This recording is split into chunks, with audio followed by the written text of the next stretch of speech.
Sonic the Hedgehog. What a guy! He needs no introduction. The man has cemented himself in gaming history by being one of the most iconic characters ever. You don't need me to go through the whole shtick of his conception, do you? How he was made to compete against Mario and Nintendo and become Sega's flagship character? The guy has been through a lot, and it's quite a social phenomenon of how obsessed some people can get about him. I mean, there's Sonic TV shows, Sonic comics, Sonic films, Sonic anime, Sonic plushes, Sonic figures, everything is Sonic. So, it's weird that the thing that made him popular, his games, have been so inconsistent since gaming transitioned into 3D. Now, I'm not going to sit here and make a Sonic had a rough transition into 3D joke, but he kinda hasn't been the same guy, and when it looked like things were smoothing with the boost style of gameplay of unleashing Sonic colours, Sega decided to move away from that and toss everything into the frying pan to see what came out. You've heard a million and one things about the 90s, 2000s Sonic, but no one really talks about what a weird decade the 2010s was for the Blue Blur as well. Did you know that only 4 main series games were released in 10 years?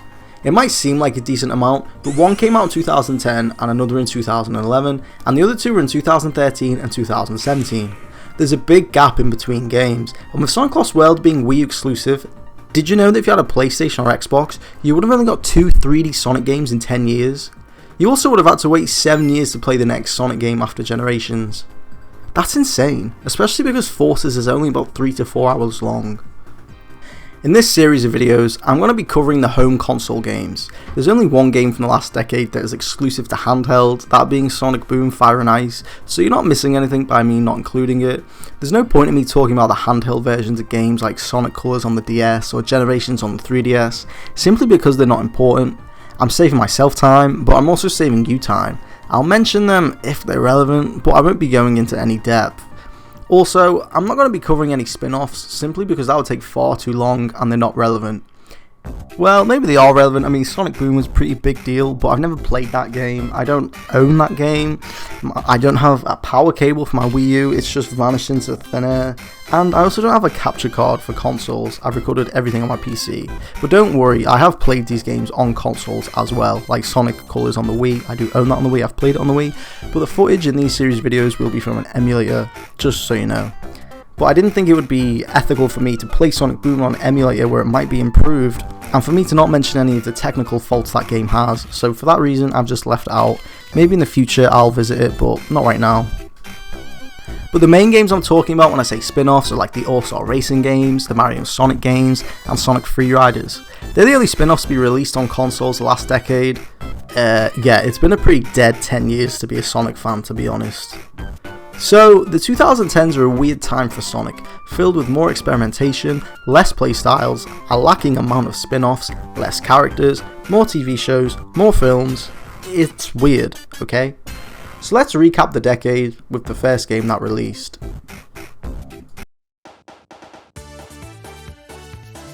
Sonic 4 Episode 1 welcomed in the new decade for the Blue Blur, releasing in October 2010.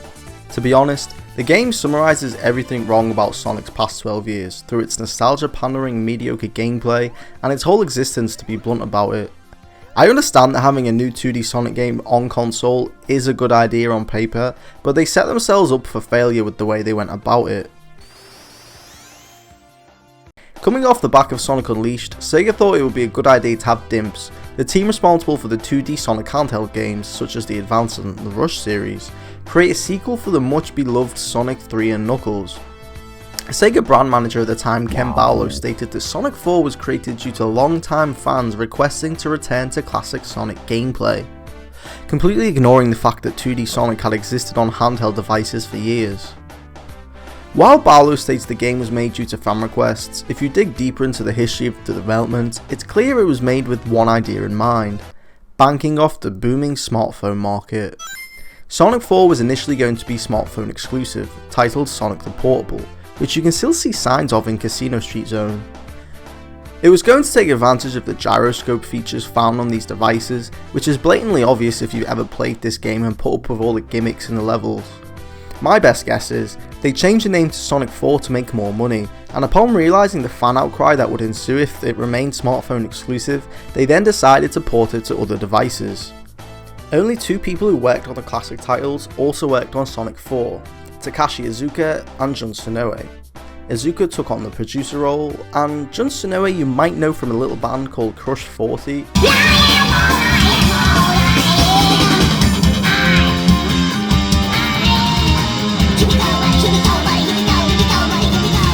And his compositions found in other Sonic games. There's no Yuji Naka, no Hirokazu Yasuhara, no Mark Cerny, and no Sega Technical Institute, and you can tell. The game was directed by Toshiyuki Nagahara, and I can't find anything about this guy online. He's like a ghost. According to GameFAQs, his previous experience includes providing graphic support towards Fire Emblem The Sacred Stones, and being the assistant director for Paper Mario The Thousand Year Door. I'm not sure how this qualifies him to be the director in Sonic's first 2D console adventure game in 15 years, but he never went on to direct anything else, so maybe the experience was too stressful for the poor guy. Sonic 4 Episode 1 was first announced in the summer of 2009 and was known as Project Needlemouse, harkening back to Sonic's prototype designs. The official name was revealed in February 2010 alongside in-game footage. Eyebrows were raised. When had Sonic ever done episodic releases before? Why does this game look so ugly? It was clear the project was a cash grab. You're not getting the full game just by buying the first episode, and through the visuals, the game looks lazy. The game came out on the 7th of October the same year on pretty much everything available at the time. It received good review scores from critics, somehow, but fan reception was mixed. I need to be honest, this is genuinely one of, if not my most hated Sonic game, made worse through the game's title Sonic 4 Episode 1. I feel sorry for Nagahara. Living up to the Sonic 4 name must have had a lot of expectations, but this game falls flat. It's probable that Sega changed the name without knowing, as the name itself is such a blatant cash grab it's disgusting. More power to you if you like this game, but I legitimately hate everything it stands for. It may be a sequel in name, but it feels like a poor man's remake of the first two Sonic games. You'd have no idea that this is set directly after Sonic 3 and Knuckles, as Tails and Knuckles are absent. The elemental shields and other power-ups found in Sonic 3 are gone too. The fact this game is 2.5D and not the traditional 2D sprites just screams that it was a cash grab. I mean, you could say the same with the new Super Mario Bros. Series, but I guess they are kind of cash grabs, but them games are good and the visuals look good as well, so you don't really care.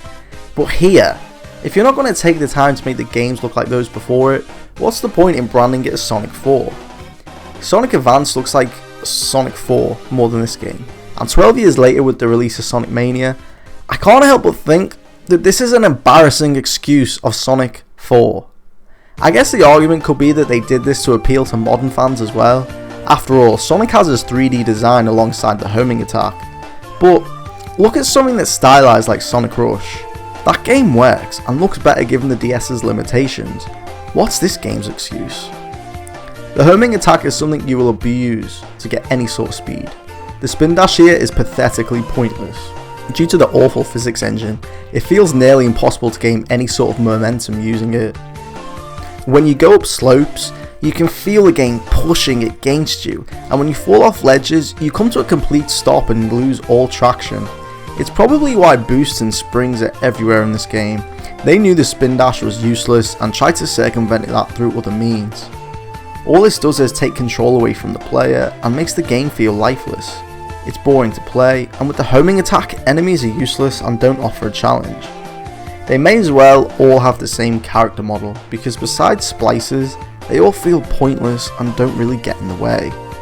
I really hate the gimmicks found throughout the stages as well. It just screams mobile phone game. Every zone is comprised of 3 stages, and every stage has a different gimmick that you'll have to adjust to. These can be minor things such as swinging vines or cards that you run on, or they can be major annoyances such as bouncing on a moving ball or controlling a minecart. People may praise the variety in gameplay, but the way it's implemented is just horrible. Lost Labyrinth Zone is the worst offender of these gimmicks, seconded by Mad Gear Zone. I always leave these 2 stages until last, although Casino Street isn't any better either. I always hate the casino stages in Sonic games. I know, shoot me. They trap you in their pinball machines and they make it difficult to get out, and they're just a chore to play for me. But you may have noticed when I was just talking about the stages that I said I leave Lost Labyrinth and Mad Gear Zone until last, and that's because you can choose any stage you want to play out of order. further cementing that this is a pick up and play mobile game and has no right to be called Sonic 4.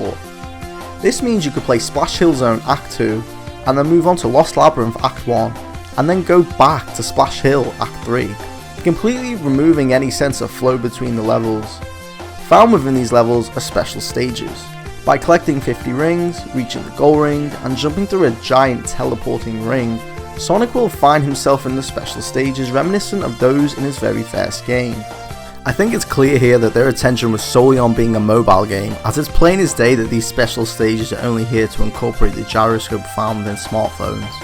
Finishing the stage awards you with a Chaos Emerald, and collect all 7 to turn into Super Sonic! I never bothered with this. I find the stages to be long, boring, challenging. I have no desire to replay any of these stages. It would be a waste of time for me to even consider unlocking Super Sonic. The soundtrack is also rather drab. I've saved it for last because it's a disappointment. It's uninspired, and the instruments are lifeless to listen to. The whole thing just sounds like a poor man's attempt at trying to recreate the energy found within the classic titles. I hate the drum found in every stage theme. It's the same sound repeatedly. It sounds static. I hate how the songs loop over and over and over again before they get an opportunity to take a life of their own. They're just set right back to the beginning and just repeat themselves. They never get time to flourish. There's not one song here that I would choose to listen to out of my own free will, and that's a shame. It's clear this soundtrack was made on the cheap, and it sounds like something you could easily whip up in GarageBand with a couple of hours if you're adequate at it. This game has no right to be called Sonic 4, or to be on home consoles. The fact this was supposed to be a mobile game, and then spontaneously an episodic trilogy that got cancelled, sums up everything about it. It's a nostalgia pandering, poor excuse of a game that rips off stage themes, boss fights, and special stages from games prior, and somehow manages to do it worse. You may have noticed that I haven't talked about the bosses of the zones, and that's because you've seen them all before. Nothing in this game is new except the gimmicks and the poor physics engine, and when you're playing it, it really makes you question why you are doing so. I truly hate this game and think it's a waste of time unless you are very curious. But just over a month later, Sonic's next 3D installment was released, and to jump the gun a bit, it's so much better than this game.